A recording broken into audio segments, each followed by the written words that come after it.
how did you ended up getting interview calls? No, companies do have a bias. If you notice, the company and market has shifted to first priority is citizens, second priority is green card holders, third priority is H-1B transfers, then the OPD students. Is that true? Like, do you experience this? Have a few companies that just rejected me because of that reason. They were so interested before, and they used to. Some companies did finish the process, and the final evaluation, they said no. It was hard because If you are someone who has 3 years of experience in India, one like internship, co-op, 1 year, almost 1 year of experience in United States, felt like underconfident. I can't imagine the students who are does not have any experience and fresher. They might be having so much more self-doubt. So doing this, your conversion definitely increased, is my guess. yeah, once your resume has got selected for one company, which means that you can expect calls from other companies as well. So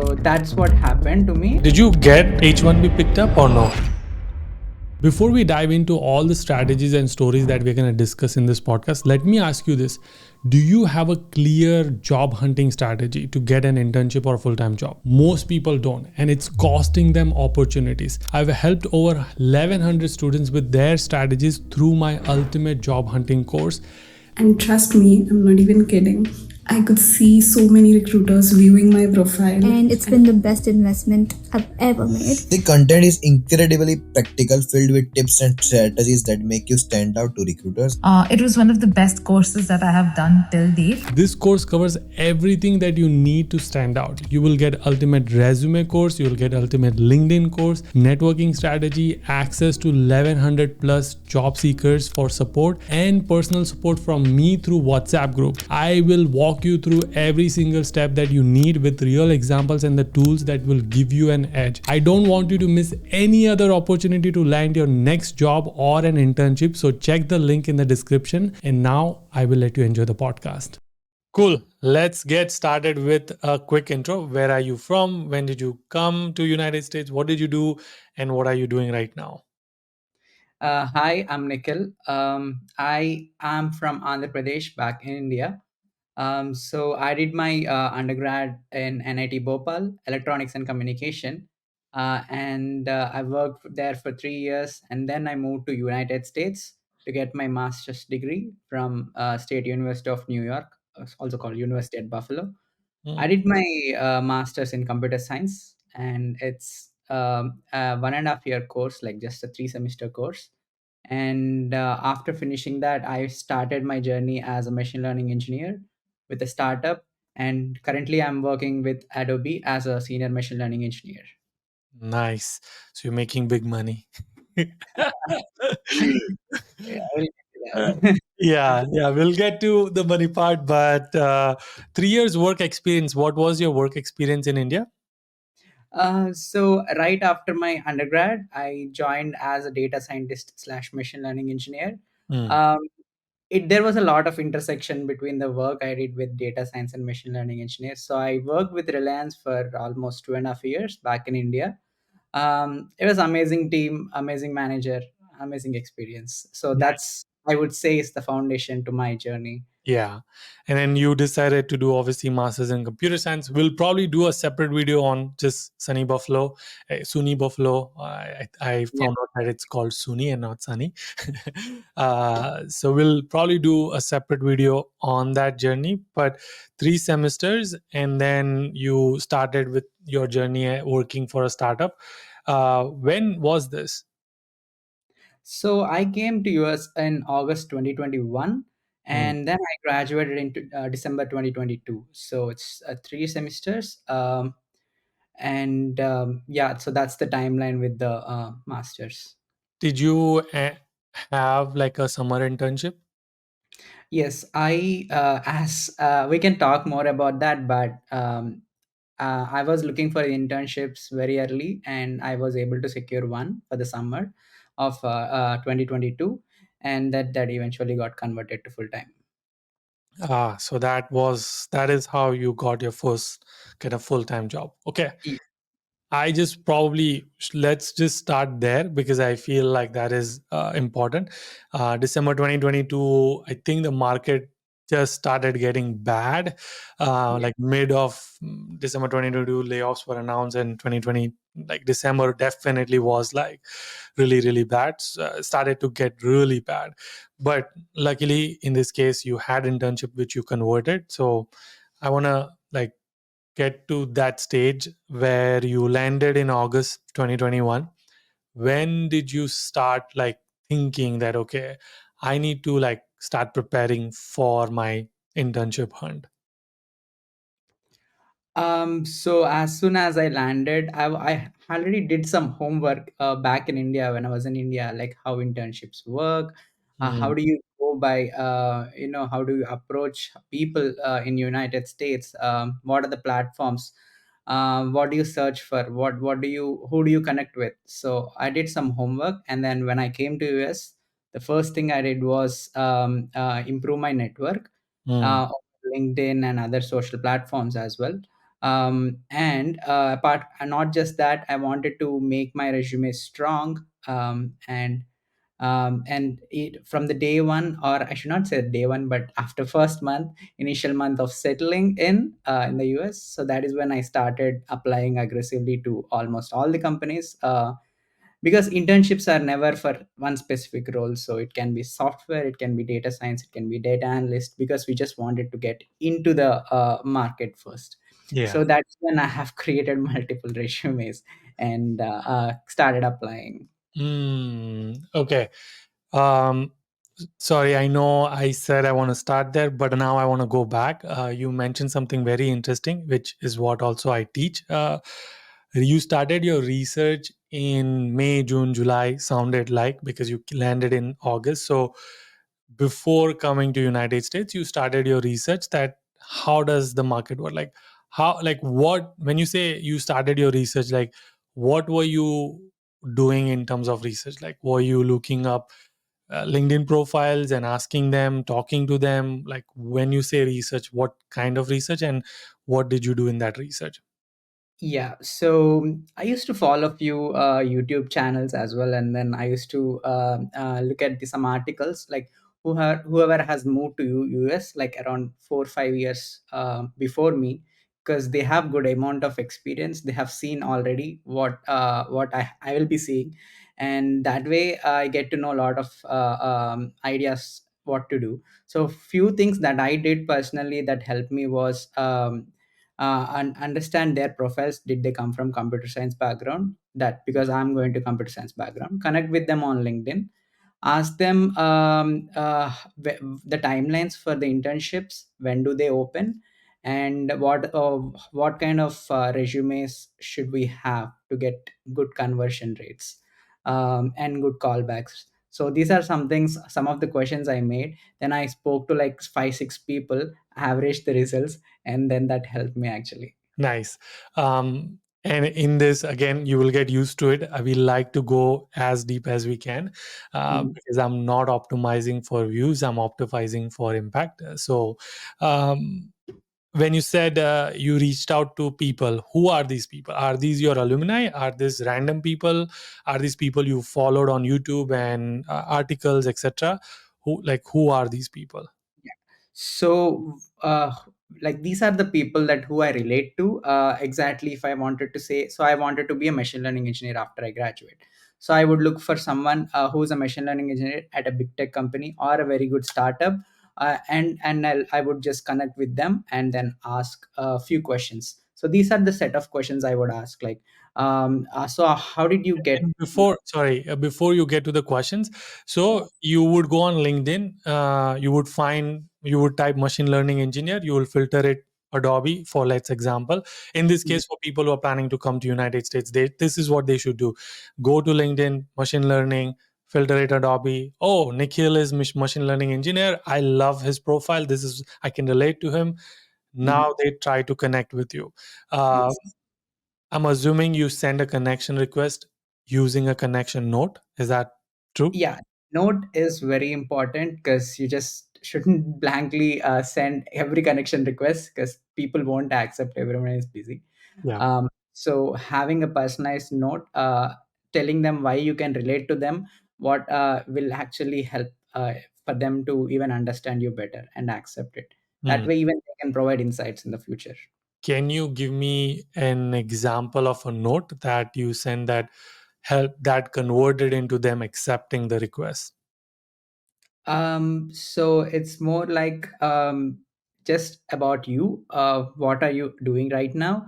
And then just explaining them, okay, I'm coming to US so and so and so. So I want to see myself as a machine learning engineer in the future. And this is what I connect with you. This is my background. I would like to stay in touch, get to know few other things from you.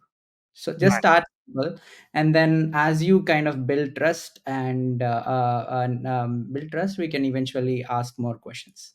Hmm. People with more information in the beginning is what I felt. Right. Okay. So this is when you connection request, they accepted it. Now you are going to ask them, is this like you are asking them to get on a call, or is this still all through chat where you are asking these questions? So initially it's always chat because not everyone is receptive for a call. So maybe if you feel like, okay, you can talk more on the call, I would suggest to get on a call because it's easy that way. But yeah, always try for the call, but even if that doesn't work out, text is the best way. So but keep these set of questions with you is what I would recommend. Nice. And what are these questions now? Yeah, questions, coming to the questions. So how did you land your first internship? And then in getting into details actually, so what sort of resumes should I make, and then so what skills should I have, what kind of projects should I have, like should they have, like what sort of business outcome should I show in my projects, and what do the hiring managers or recruiters look at in terms of resumes, or how do I get more callback rates. So these are some of the questions I would definitely ask everyone, because every company is different. So gathering this information is really important. Hmm. Love this. Okay. And then are people generally receptive of like responding to you? Like, what was your conversion since you're a data guy? What was Yeah. your like a data output? Like, was it 10 people reaching out, five respond to you, or was it less than that? So I've been in the ML space, and I had some experience. So it is definitely easy to connect with the people in the ML space. But let's imagine there's a new grad who's coming. So for them, they have to introduce themselves. They have to pitch themselves with their projects and things like that. So that is when people will become more receptive, Hmm. because they can relate to them better. So for me, it was not I didn't find it a big challenge, but still, there were people who didn't accept my request, and even though I sent personalized requests, but that's still fine. Yeah. Yeah. Yeah, Nice. Okay, cool. So this is what you did for the first 3 months, where you research, you try to figure out what has worked for the roles that you want to get into, yeah, and you had a clear idea that okay, this is when the timeline looks like. This is when you would be like looking for internship. So you came August, and then you started applying yeah. in application process. In your case, did you do a referral, or did you do just cold application? Which one converted the most for you? We are talking about full time, right? No, internship, still internship. Okay, so if we are talking about internships, I would say like there won't be any sort of referral thing for internships for sure, unless you know someone in the team and someone in the company, because internships mostly are through the university programs, and they are not team specific, mostly in big tech companies. Hmm.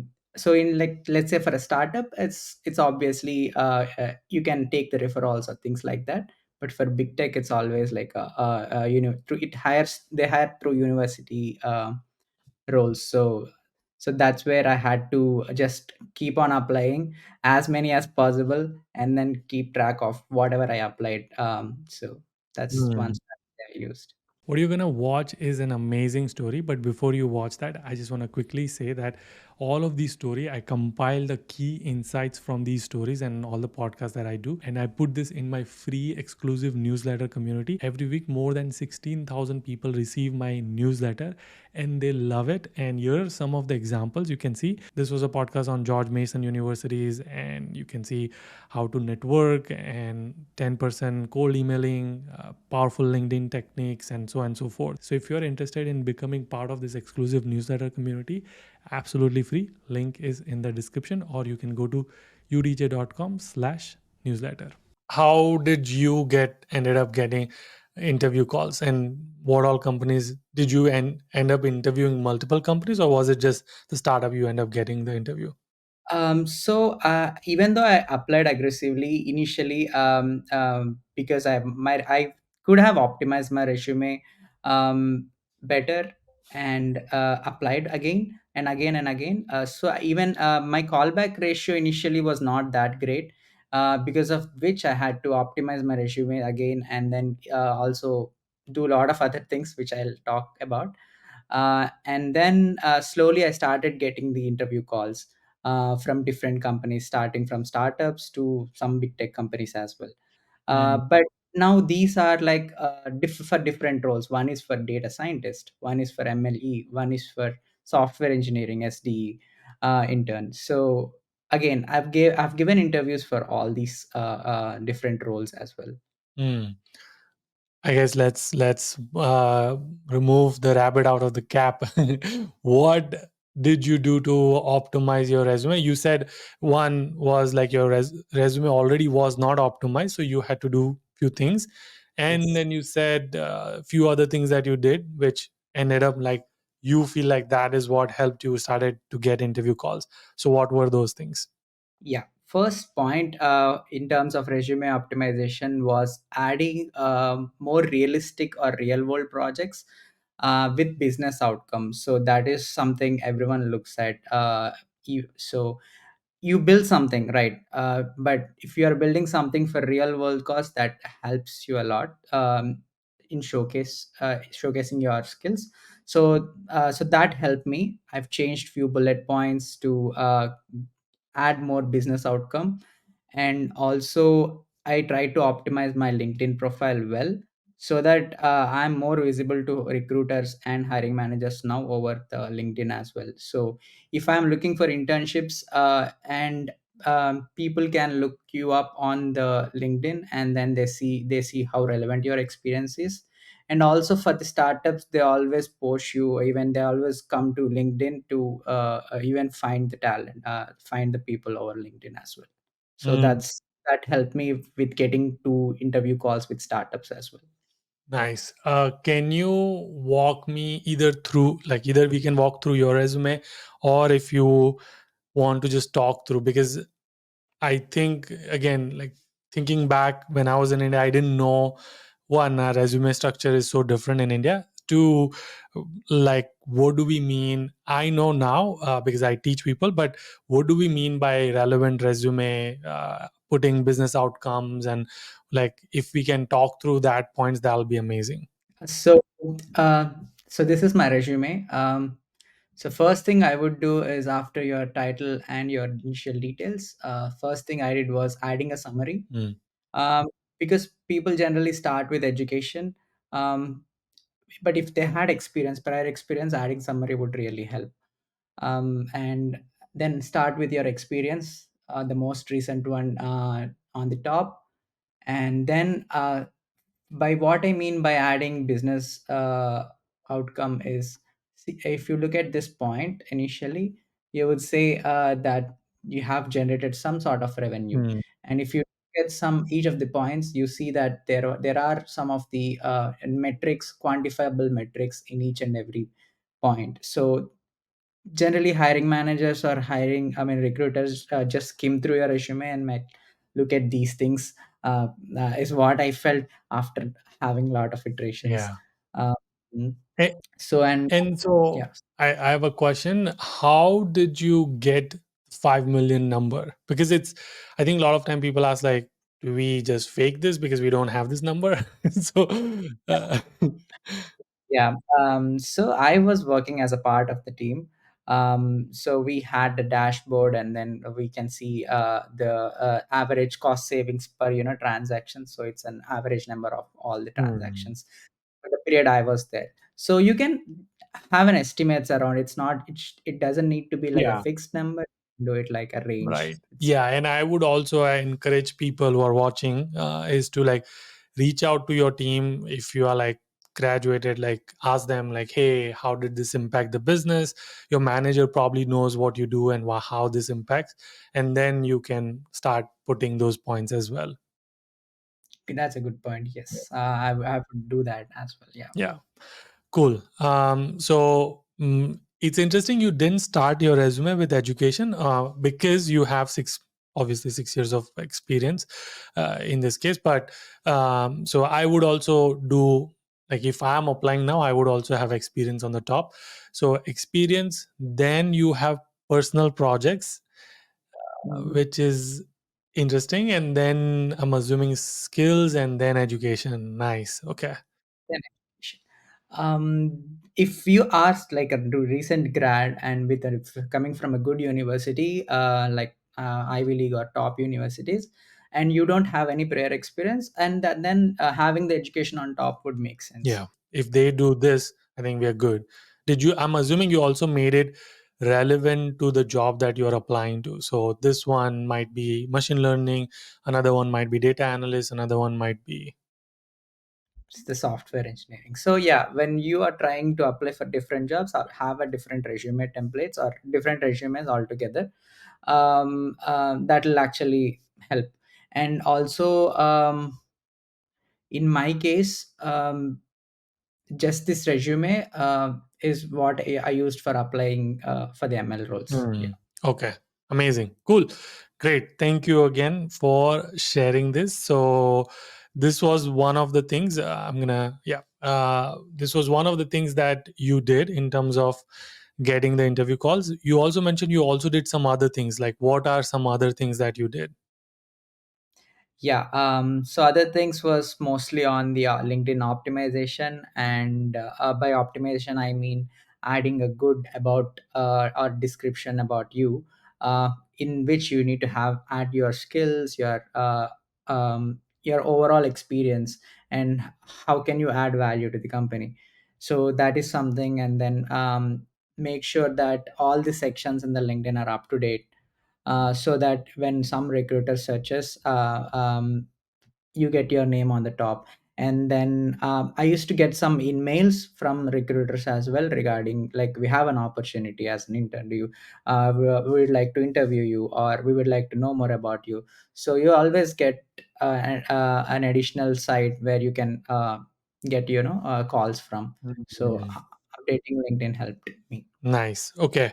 So you were applying, you did the call conversion was not as great. Then you started to optimize your resume. You made it more relevant to the job description. Also optimize your LinkedIn. Is there anything else you did before you started getting interview calls, or that was it? That was it, mostly the resume and then the LinkedIn. Because even though I will be at the same time, I would actually build my own projects as well, and then keep updating my resume with the latest projects that so Gen AI was there that time, but it was Not. pre ChatGPT Yeah. era. Yeah. Yeah. So the most projects I had to do in terms of ML was related to language modeling, some different classifications and other tasks. So whatever is there is a latest in that year or something is that is booming. You have to have those in your projects. So that is what industry all will also look at. Can we talk through, like, can you give me 3 or 5 projects that aspiring ML engineers should work on? If they have no experience, at least they should have these type of projects. Again, we are not prescribing the project, but these would be an example of projects they can work on to build their portfolio. Yeah, sure. Definitely first have your basics right, because directly jumping into Gen AI is not the right way. So I've seen people do that. So Yeah. start the basics, and then once you are comfortable with ML and DL, deep learning, and then slowly make your transition progress towards Gen AI.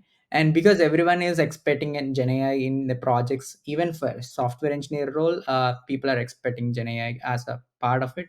So how do you start? Like, what sort of projects should you have as part of Gen AI? Is think about like you wanted to build something using OpenAI or any sort of APIs that are available out there, or you can use any sort of open source models. So that would be the base. But before that, think about the business problem that you wanted to solve. So let's think about I want to do I want to build a search engine, or think about like what does that search engine do, and do do something, or do take a data set or work on the data set that is like in the real world, and not which is not available, which is available outside and not through Kaggle. So the data sets available in Kaggle or any sort of platforms are just mostly to mock or understand, but you have to work on a real world use case to have an impact. So I would suggest building some chatbot, or building some search engine, building some reasoning tools, or just build small UI with the backend using LLM calls, and then getting the responses back. See how the integration goes. See, understand how each component help works, and understand the integration of front end, back end, other systems as well. That will strengthen the whole software engineering part as well as the ML part. Hmm. Are there any websites like, for engineers or software engineers, they have lead code? Are there any things for ML as well, or is it lead code as well still same? Lead code is a must for ML engineers. People say they don't ask lead code for ML engineers in the interview. No, definitely lead code is a part of your interview process. Okay. So lead code is a must, and apart from lead code, you also have to have some understanding in terms of integrations, in terms of how do you fine tune models, ML ops, things like that as well. Hmm. ML ops as well. So does it mean you have to have something hosted live? Like, is it like specific? Like, would you say Azure, AWS, Google, or one of them? Yeah, having a cloud in your toolkit is always helpful. Some sort of ML studio will always help, but it's not a mandatory one. So if you work with one of any of the cloud provider, the whole process remains the same. So I would suggest like just going with one cloud platform, Hmm. just like AWS or Azure. Which is your favorite? I mean, it used to be AWS. It's slowly switching to Azure now. Oh, interesting. Okay. Yeah. We use all three, Azure, Google. We are eliminating Google and we are moving to, I think our engineers prefer AWS. We do have Yeah. Azure, but for some reason they prefer AWS. So yeah, interesting. Yeah, it's a combination of both. Yes.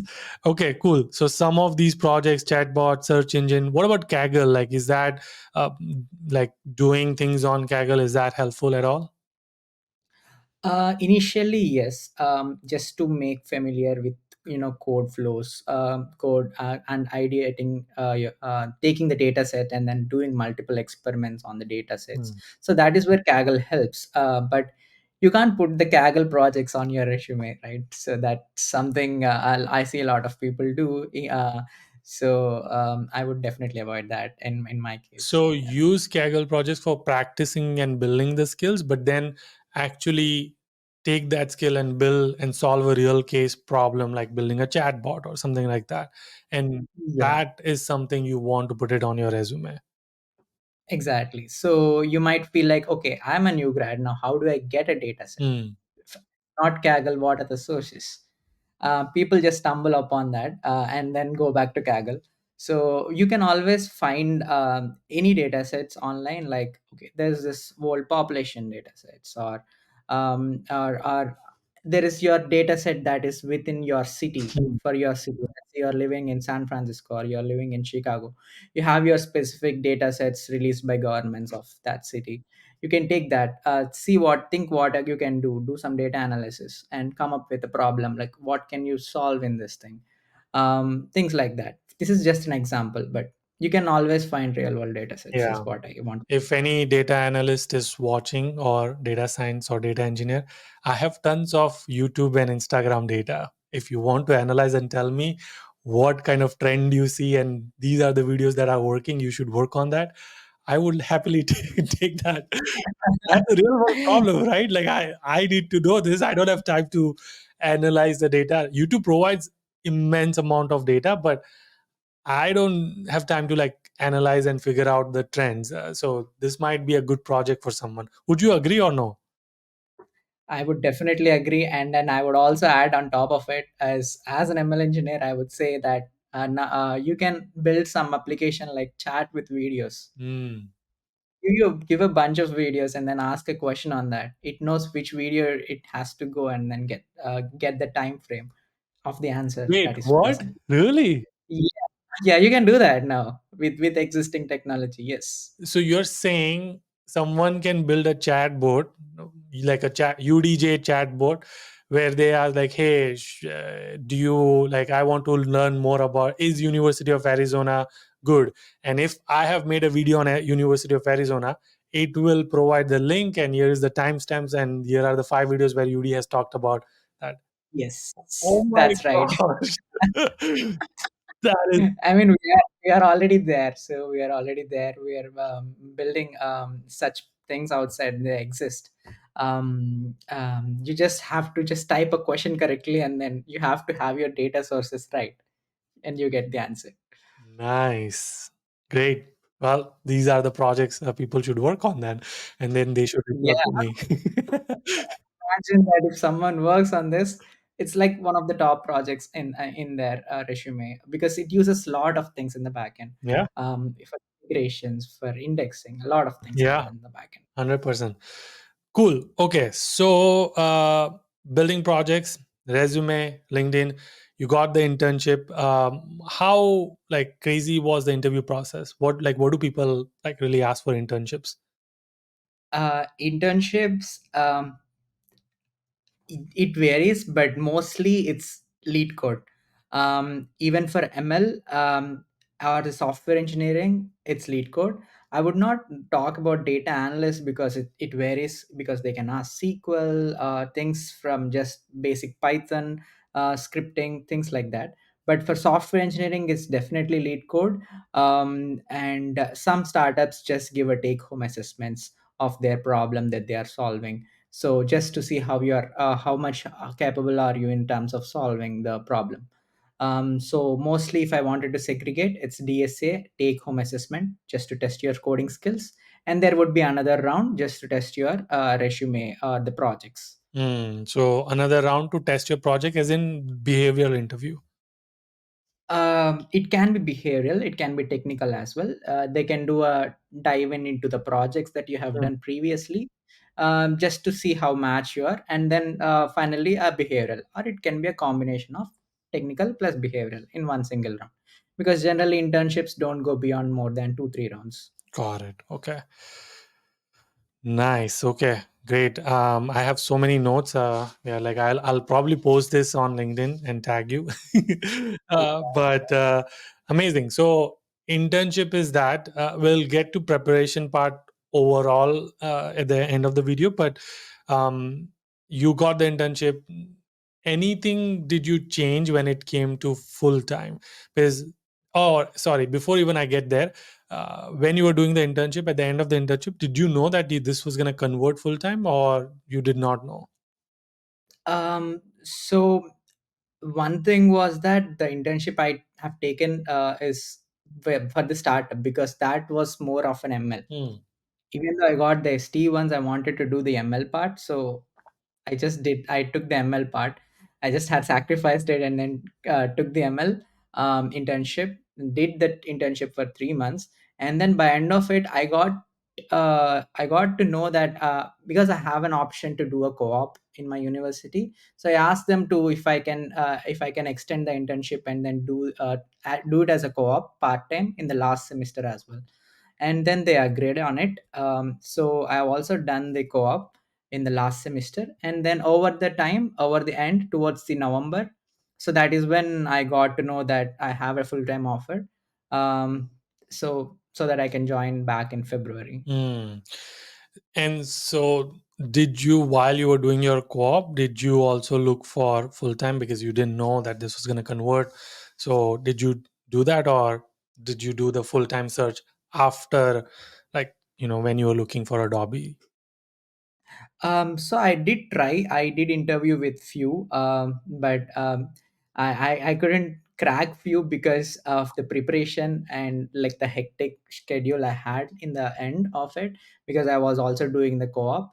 And there is always something as a human mind that, okay, you already have an offer, so it's fine.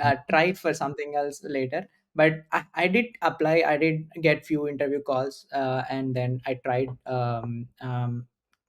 But yeah, nothing converted to Hmm. full time. For those interview calls, did you do anything different in terms of getting interview, or was it pretty much the same thing that, like, just apply, apply, apply, and then you got it? Apply, I would say. But one thing to mention here was I applied to the senior roles.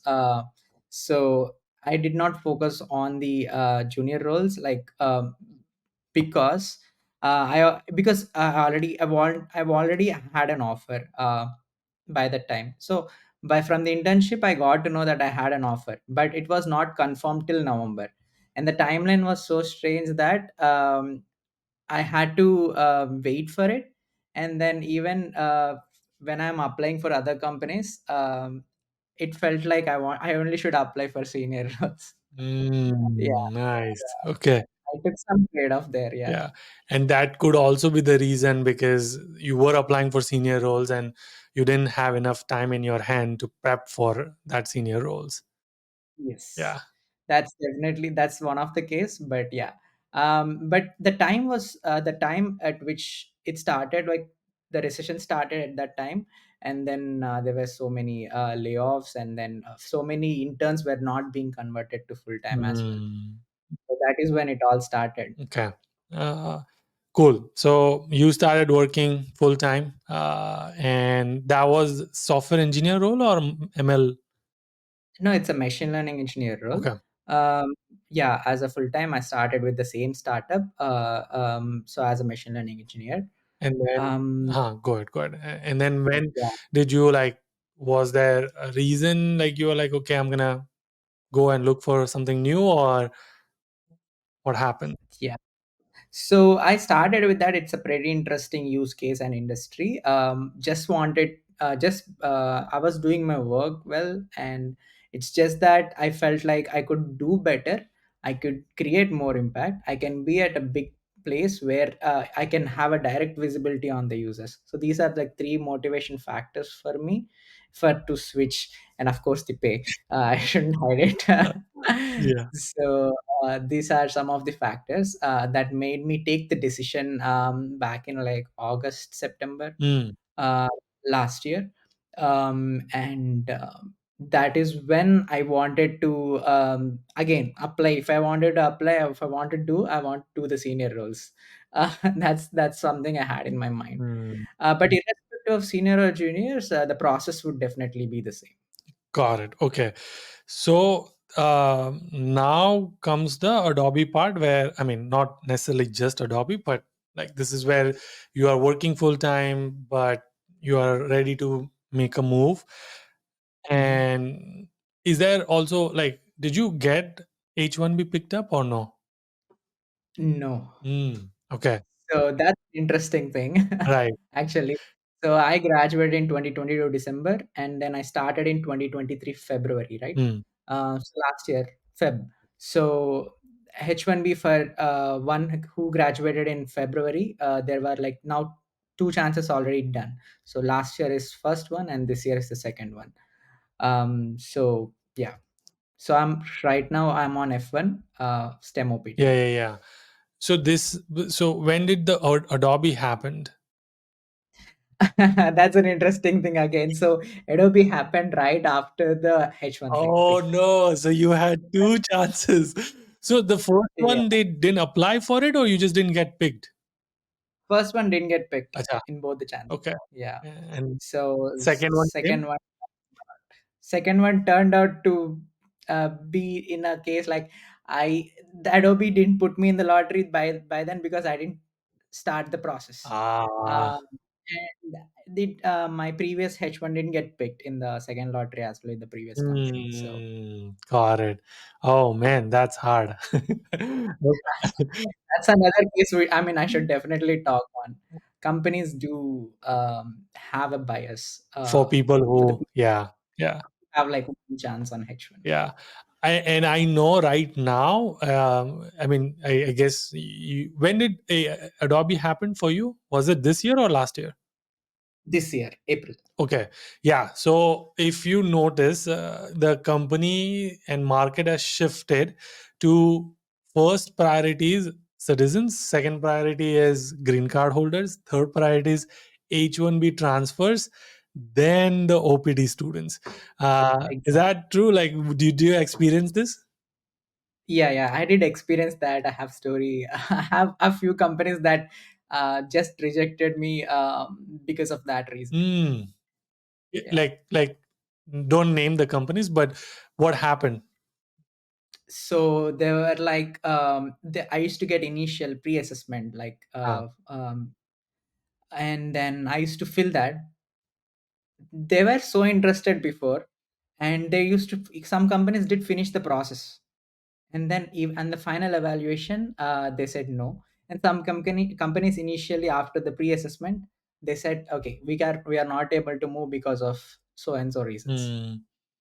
Yeah, so it was hard because you are capable, you have given the interview, you have finished the process, whole pipeline, you reach the end, and then they are not able to take the risks. Yeah, yeah, yeah, I know. Hopefully, the market changes and things turn around. But I know I've heard this exact same story multiple times, and it's just sad. But you made it. So let's talk about what Amazing. different things did you do now at this point of time, because this was the brutal market 2024. Nobody's hiring.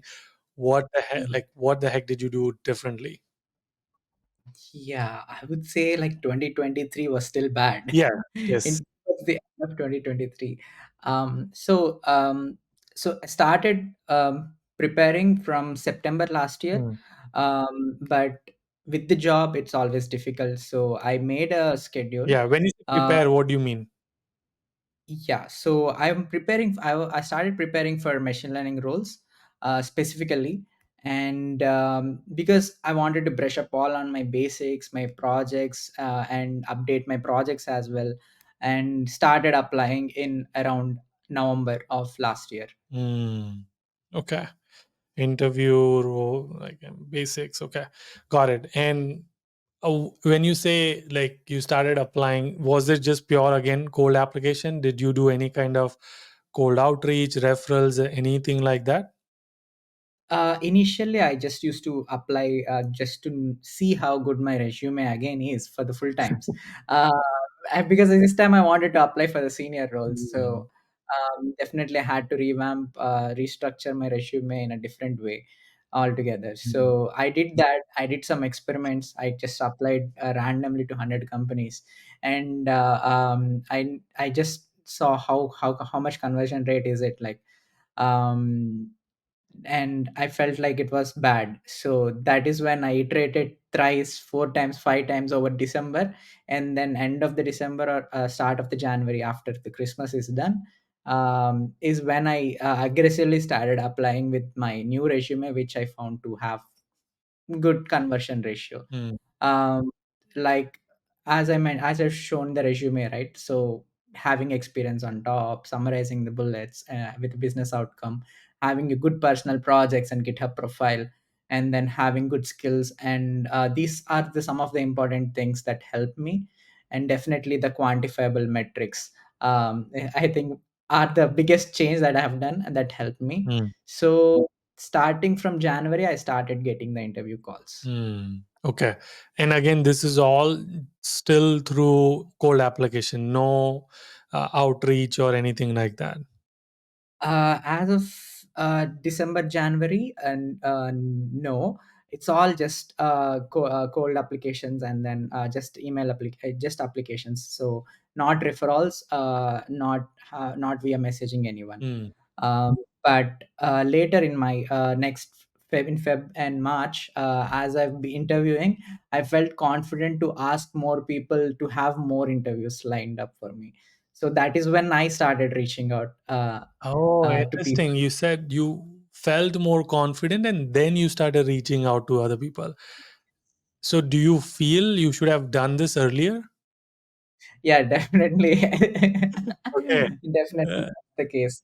and So what I was the shouldn't reason have. why where you felt like, because if you are someone who has 3 years of experience in India, one like internship, co-op, 1 year, almost 1 year of experience in United States, felt like underconfident. I can't imagine the students who are like does not have any experience and fresher, like they might be having so much more self-doubt. Like what would your recommendation would be? It's not most about self doubt, it's more about like people being receptive again. So I tried with few, but they did not respond. So I was like, and also I was not super confident, and I waited till I'm confident to start the interview process. When you So say that is confident, like what do you mean? yeah. So good with the basics. And I was always afraid of taking the interviews, like so interviewing process. So straight away I can openly say that, but I had to overcome that fear by doing multiple mock interviews, and that eventually now I'm at a comfortable stage to ask people.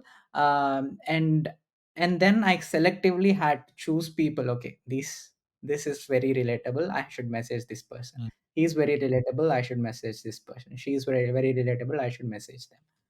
So that is when I selectively started messaging people, and then I started getting some replies from them as well. Okay. I want to get to that part, but just want to go back to you applied to 100 roles, iterated over your resume. Finally, the optimized resume, which we have shared before in the video, that started to convert, started to get interview calls. What was your application strategy? Was it like you would only apply to new roles posted 24 hours ago? And like, how did your time frame, because you still had the job, so how much time did you spend applying, preparing, like how, what was your breakdown? Yeah. So I used to prepare in the mornings because that is when I was fresh. So and then over the evenings after my work, I used to open the LinkedIn and then sort the jobs which are opened in last 24 hours or within 2 weeks at max. So so that they are most relevant ones. And then I would only look at few ones that are very relevant to my case, and then apply and track them in my Excel. Okay, so you were very picky as well, so you weren't like mass applying, you were only applying to the role that you felt like you it was relevant. How did you know that it was Yeah. relevant? Yeah. So just by going through the LinkedIn job description, we get to know like, okay, these are some of the projects that I have done. Yes or no? Can we walk If through? I'm like super curious if we can walk through one of the example. sure, I can do that. Adobe Let me people, he's bring. not trying to apply, so ignore. We're just doing.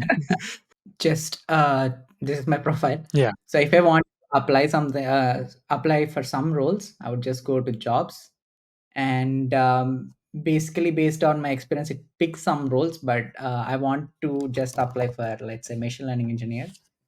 And you can always set your alerts, but I would just go through. Now I see that okay, in DoorDash Mm, there's a, and I just open it, see, but it was posted 2 weeks ago. mm. So it was it might be already then people might already start applying, Yeah. start the process of interviewing also. So we have Yeah. less I'm assuming probability you were to. filtering on that date posted 24 hours. Yes. So that is when I do the filtering. So that's when I see like the latest postings. So let's say I like this ML staff software engineer, or let's go with something uh, less experienced, senior machine learning engineer Neuro. in this case. Okay. Yeah. If I open that, and and then I would go about the work, what they do. Does it is related to my experience, yes or no?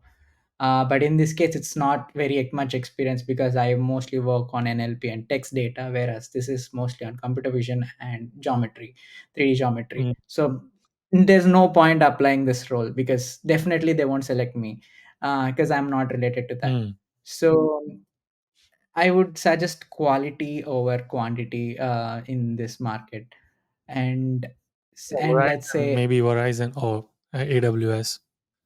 yeah. So let's do a data scientist in case. MLEs are and this it's showing all the senior levels. Yeah, let's do credits the same. So these people are just expecting some sort of traditional ML models with some 6 years of experience, and then are you able to write queries, do some basic modeling, and then some business and predicting churn and retention. So this is a little bit of what I have done previously in my early stages, so I can apply. So this is like a mid thing. I can apply, I can take chance. Mm. But something related to NLP, let's say data scientist NLP or machine learning engineer NLP. Now, if I see this, or any other thing like applied scientist at AWS, so you can think about like uh, latest ML research papers, 4 years experience, latest machine learning techniques, state of the art techniques. So if you are more into research, you apply for research roles, or else the chances of probability of getting into them is less. Mm. So think about the type of profile. Are you a deployment engineer? Are you a application development engineer? Are you into more research and side of things? Have you worked with your TAs research? If you had research background, then apply for applied scientists or such positions will help. Mm. So if you are mostly in the development and deployment side of things like application deployment, application development, apply for those sort of things. Mm. But make sure your experience level is matched, something like associate, mid, senior level. And then is you do you want remote, or is it fine Mm. not being remote? And now this applied scientist Alexa, now this is something I can relate to, because it has NLP, it has LLMs, it has recommender systems and information retrieval. This is definitely something that I can relate to. Mm. uh, so I would look at that, see if I had publications, yes or no, and then I had master's degrees. So this is a good way I can apply. So we Mm. have salary ranges as well. So I would just apply this, take the link, keep in my template, so that way Well, I store and lot of questions. Sorry. First everything. is, would when you say apply, sorry, you said keep the link. Like, what do you mean by keep the link? So just as a reference, so I just click apply now, and it takes me to the Amazon jobs, right? So I want to know, like, I want to keep track of what I applied, what position is it, so that I can just refer back Okay. and update If in my case CV. you get chance, you can come back here and figure out like, okay, this is what, because at this point you are also applying to, multiple jobs. Multiple companies. So that's why I used to maintain that job tracker back then, but I think I don't have it, but I have the template right now. Mm. Uh, so just to, what company did you apply for? Did you get call back or not? Did you get an interview or not? So it's a simple template, you can keep it for yourself. Nice. There are, yeah. Yeah, now there are obviously tools that are available that does all Yeah, of what manual, like we don't have to go through the manual route. One of them is F1 exactly. Hire, which is like an amazing plugin. People can use it. So I'll put the link in the description for people. But I want to go back to, so let's stay on this job description. What fascinating to me is, what a lot of people do is they will say this apply scientist, assuming they are also ML engineer, and they will match, they will use this, and they will use all these AI tools to match your resume to this job. What you are doing is a little bit more interesting. You are actually studying the job description to really see am I the good fit? Like, am I even eligible? Like, does it even make sense for me? Because I have not done like geometry and 3D diagrams and all of it. So changing my resume to that does not make sense because I don't have any experience. So I would rather focus my energy on something that I am relevant to the job. Is that? Like, that's the point. That's the whole point. Mm, Because let's say there are tools like Simplify and other tools that helps you take your description and then makes draft your own resumes. You can do it like and then it is done based on the job. Each for each job you have a resume now. mm, But what happens down the line? Let's say you got an interview. You in the first round itself, people will get to know mm, for sure. Like, okay, um, yeah, he doesn't have relevant experience, mm, mm, have relevant projects. So there's no point of doing that. And if the callbacks are proper, it has to be like quality callbacks, mm. where your conversion chances would be higher. Hmm. Did you not fear the FOMO that of like missing out? Like, okay, I am intentionally choosing to not apply to 10 jobs and only apply to two because they are relevant to my experience. And these eight, what if I get an interview call? Like, did you not fear this? Because I feel like a lot of people will go through this. I mean, initially I did, but then I was like, because everyone is automatically sending rejections if I apply, anyways. So rather than seeing the rejections and feeling bad, it's better not to apply and selectively apply so that you are confident in those roles Mm. and you can expect callbacks. Got it. Okay. And that helped me actually, even to for me to track at least. Yeah, yeah, yeah. Okay. Cool. So doing this, your conversion definitely increased, is my guess. Yeah. Okay. You said after January, February, you started also doing more outreach because you started feeling more confident. At this point, now you are like, okay, let's generate more interview because I'm more confident. Um, what was your outreach? Like you said, selective people. How did you select these people? What was your filtration criteria, and what is the message that you are sending them? Yeah, so I would just because now I'm when I get first interview is when I really start preparing. That's with everyone, I guess. So now that I've started serious preparation, what I have done is I opened LinkedIn and then search few people, like people from Pinterest, people from Amazon, people from Meta, people from Google, people from some good startups in Bay Area. I just reached out to them, just messaging them. I have a template. I can share that. Yeah, yeah, that'll be amazing. This is one template to hiring manager or the recruiter. So I had to keep it simple, and that way at least if you have texted like 10 people, you can expect callbacks from 1 to 2 people. Mm. uh, it's just a numbers game. So and there are also template for referral which I'll get back to later. But this is simple, like I am so and so, I have these many years of experience, I'm working as this. If you are a student, let them know that you are a student graduating when, and then what's your background and how can you relate to this role basically. How exactly do you think you will be a good fit for this role? Mm. uh, so these are some of the points you have to text them, because you just can't say hi and leave leave it to the recruiter. They don't follow up, so you have to give some context. Yes, yeah. And this is not the connection note. This is the follow-up after the connection note. Right. Okay. Initially while connecting, you just have to say what you're expecting, like I'm looking for some roles, I feel like this is the match. These are some of the roles that I'm looking at, things like that. Mm. So just get connected. So generally people will accept if they are in same domain. Like let's say there is a recruiter who is hiring for machine learning roles and you're a machine learning engineer, they would definitely accept almost 90% of the time Mm. initial request. But the follow-ups, it's not, we can't say about that. Yeah. But the initial ones, yes. So if you are in software engineering and then you are connecting with you know recruiters from machine learning, they might not accept. So Yeah, yeah, yeah. So even this, you are very selective. You're You listed down few companies. You are like, okay, here are 15, 20 companies that I'm interested in. Now you are finding the roles that you are interested in, so senior machine learning engineer, and you're reaching out to them specifically, or you're reaching out to hiring managers or recruiters. Yes.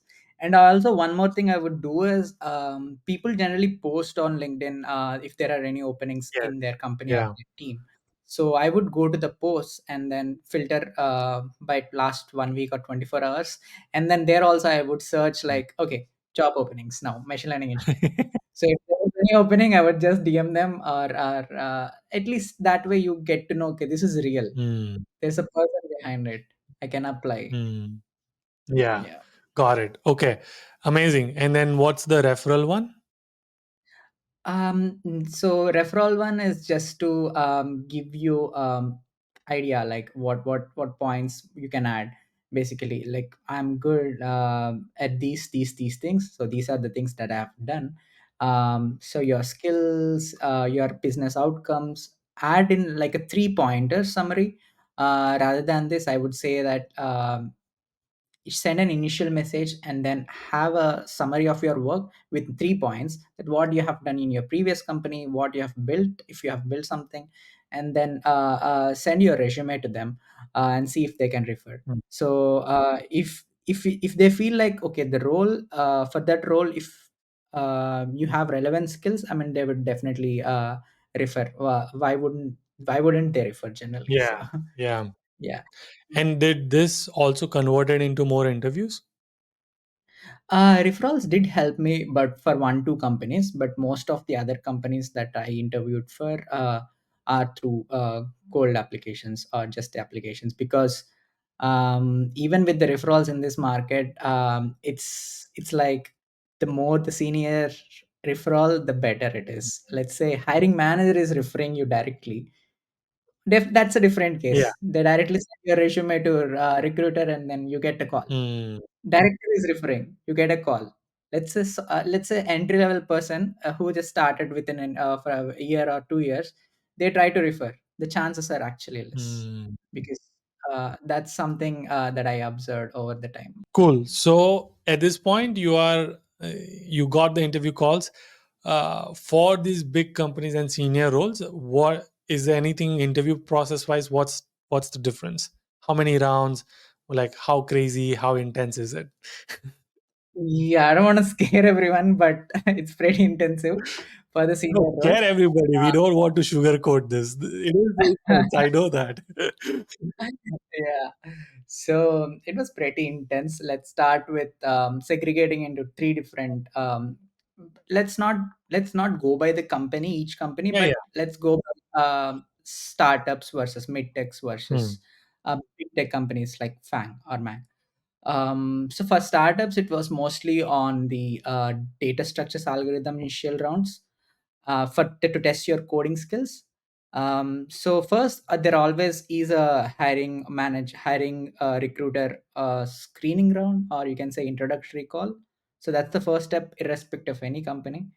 And then once they feel like, okay, you are the right candidate, the second step would be to the coding round or the DSA or take home assessment, or it can be machine learning coding challenge as well. So depends on the role. So these are the three options that you can have for to test the coding. And the next ones will be subsequent rounds will have, like for the startups it will be round on round basis, so it's like an elimination round. For mid techs also it will be like an elimination rounds. For big tech it would be mostly like a panel interviews, so where you have to take the interviews in a single day or 2 days, which you can break the interviews into 2 days, like you can do four in each day on each day. I know it's scary, 8 interviews. Oh my um, gosh. So the yeah. total, you're saying total is like 10 rounds? Yeah, total is 10 rounds. So this is one very famous company from the Fang. So I know who you're they, talking about, but yeah. yeah, exactly. And so they had initial coding round, and then they had this loop interviews, Hmm. which are in number, but an hour, on an average, you can expect around 4 to 5. Hmm. Okay. For yes. So the process for these 4 to 5 rounds goes like this. Um, it will be to test your coding skills. It will always be machine learning algorithm, or like implement a k-means from scratch, for example, or implement a similarity search from scratch. Basic ones that you can expect, and then for lead code, you can expect different topics. I can't suggest, but practicing Neat Code 150 should be fine. One. But we'll get to that. Yeah. Okay.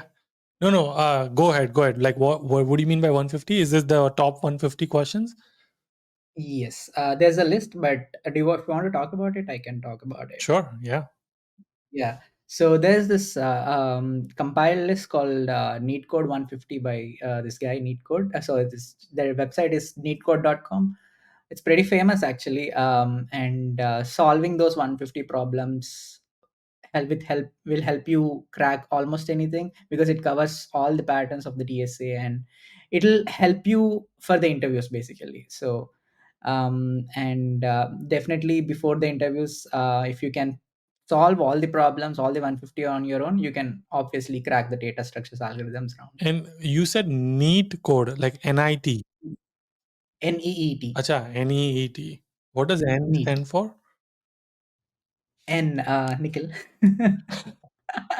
No, no. I'm saying, what does N as in neat code N stand for? Do you know? Oh, it's just like, I think he kept it like Yeah. NE instead of NEAT, he kept it NEET. Okay, okay. Neat code. Got it. Got it. Amazing. Uh, So 150 questions. There's a popular list on that.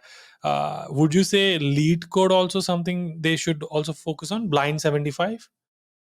yes. So lead code. So the neat code is a version from lead code. Ah, okay. Got So it's by Navdeep Singh, I guess. So neat code has picked some problems from the lead code. It also has the blind 75 in it. And apart from that, it also has some additional problems which improves the concepts, like for the data structures algorithms part. it. So it covers all the topics, and it's very useful before the interviews. Mm. And so these 4 to 8 rounds that looping around, these are all coding rounds. No, not everything is a coding. Okay. Not all. So I've start with like, let's think it as a 5 rounds of interview process, loop interviews, so that things will be simple. So 1 or 2 will be coding rounds, and then the 3 will be your tech plus behavioral rounds. So some companies have their own principles, some companies have their own behavioral rounds. So they have a mix of one round can be on resume projects plus behavioral.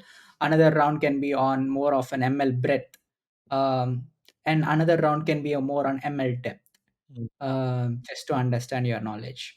So this is on a high level, but if I want to talk about a specific company that took 8 rounds, I can talk about that. So first one was a presentation round. I had to do a talk, um, because that was a senior level, so they expected that. Second round was more on the lead code. Third round was more on the ML algorithm. Fourth round was more on the fourth, fifth, sixth, seventh, eighth. All the 5 rounds have this technical plus behavioral. Mm. And so technical, is it like they ask you technical question and then they're trying to also assess behavior, or is it more like what is the project you have done and then they're trying to also assess? So initially they assessed like the ML. In one round they did ML breadth, let's say, and then after 20 minutes of ML breadth questions, then they moved to the behavioral questions. Mm. Given a situation, what have you done? Mm. How did you solve this, overcome this? Yeah. Tell me a time when you faced these situations. So Got it. yeah, And the these. presentation round, like what is they do they give you the topic? Yeah, no, they said pick a topic that is currently booming, and then there'll be a people like around 50 people for which you have to present. Keep 50 it for 30 people. minutes. Yeah, this is the first company that I had such an interview with. Wow. Okay. And so 30 minutes you just talk. Um, 30 minutes talk, and like last 50 minutes was just grilling me all over. oh my gosh. Okay. Great. This is awesome. We might do like a separate video on just ML engineering part. It's very fascinating to me. Um, how much, again, sorry, I know I asked you this question. So, how much time did you spend on preparing and how much time did you spend on applying? Yeah, so preparation, as I mentioned you, passively I started back in November itself, but actively I started preparing once I started getting the interviews. So that is from the January. So once I started getting interviews, I even aggressively applied for other companies. While the preparation was going on, so I parallelly applied for the companies. I did not wait for anything to finish, because the more you parallelly which once your resume has got selected for one company, which means that you can expect calls from other companies Mm, as well. mm, So that's what happened to me. So I started immediately started getting calls from other companies as well as I started applying. got it. So, hour wise, like daily 1 hour application, 1 hour preparation, is that like a breakout? um, Preparation, I used to prepare in the morning again, like 2.5 3 hours before the work.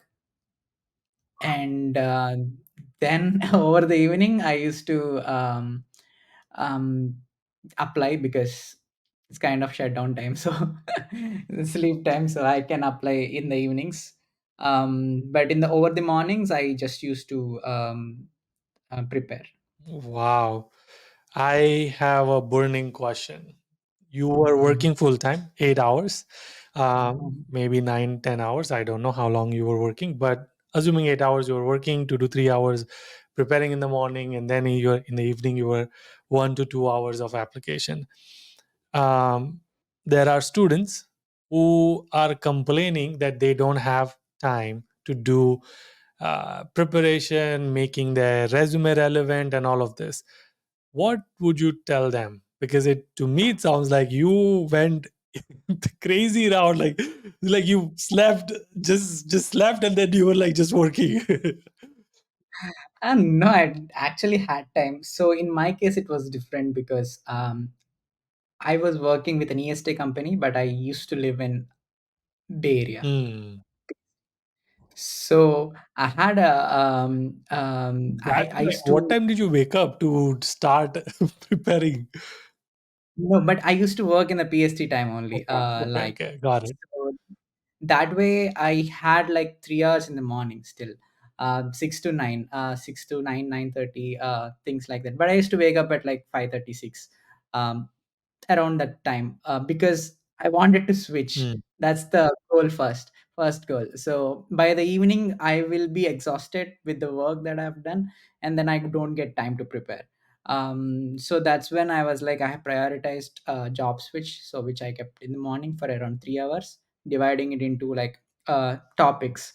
So what topics should I prepare? I had a checklist. I have a checklist or a roadmap that I was following. Okay, these topics I'm confident or not.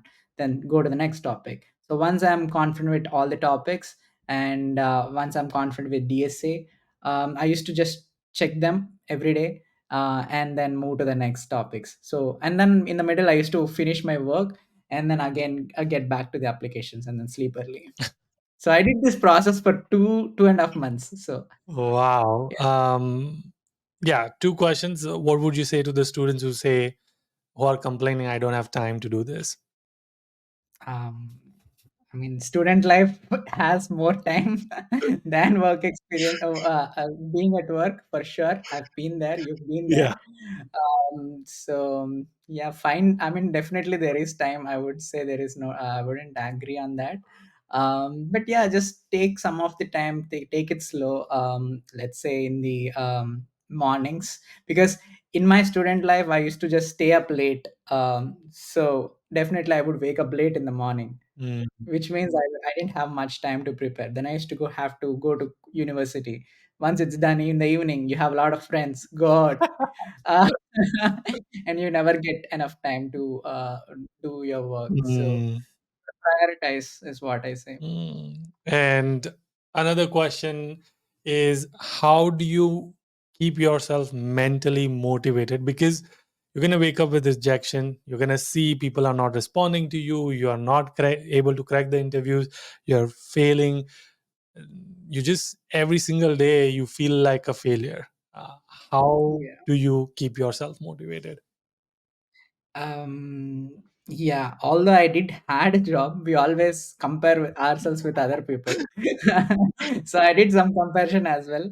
Okay, why did I come to US first? I had a good job back in India, but eventually, I know that not everything is for us. So I applied, and started getting callbacks. But with the rejections, it's always the thing with even with the interns, right? Internship time, I had a lot of rejections. But there are too many people. Think about it again in terms of data. There are like so many students, so many people, so many Ivy League students out there who are looking for jobs. But if you are able to stand out in a different way, do something differently from them, I think you will eventually get callbacks. So initially I felt bad not getting callbacks, and that is when I started updating resume, being more active on LinkedIn, posting more stuff on LinkedIn, learning a lot, connecting with my friends, improving the network, attending some events, conferences, building network. I did things like this. And that is how you kept yourself motivated, by just Yeah. being involved in other things. Yes. So because we see people, we know, okay, they have achieved something in their life. So that keeps me motivated. Nice. Okay. Cool. I love this. I know it's been like an hour almost, or more than an hour. It feels like a masterclass for ML engineers or any roles, I guess, who wants to get into tech industry.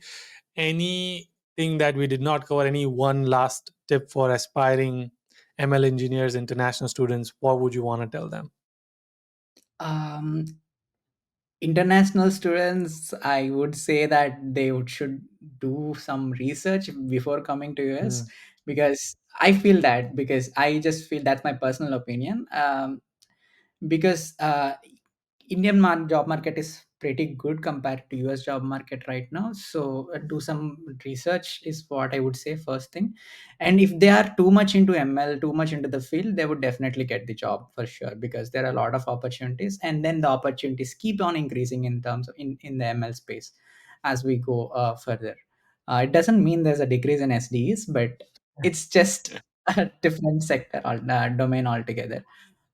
So yeah, just be strong on basics, and then build some real world projects and applications that are really useful, Hmm. has impact. I want to tap into international students. Be Do your research before coming to United States. Um, Another question I keep getting asked: should they come without experience? Should they come with experience? My answer is: do not come to United States if you don't have work experience in this market. This market, Yeah. What yeah. would you say? In this market, definitely do not come without experience. I can be honest there. But even I know people from Ivy Leagues and top universities, they're still trying to get the jobs. So universities do matter, but not at the moment. At the moment, they're just looking for the right set of skills, projects. You just get the job done quickly? Yes or no? Can you get the business outcome done? Yes or no? So they are not even looking at the universities. um, so if you had work experience, it's always good. If you don't have work experience, build some projects on your own as a side projects, build your git and upload them in your GitHub, or build your portfolio, and then come to US, get into a good university, and then eventually you will land a job. Mm. But without job experience and getting into some good not getting into good universities, it will be a difficult journey. Mm, yeah. Yeah. Cool. Amazing. I'll let you go. I know I said like I have like 4 pages of notes now, so I'll have to do all my compilation of this. But amazing. This was so great. I loved it. Again, thank you, Nikhil. I can't wait to bring you back and talk about other topics. But until our next one. keep smiling and keep hustling, everyone. Nice. Amazing.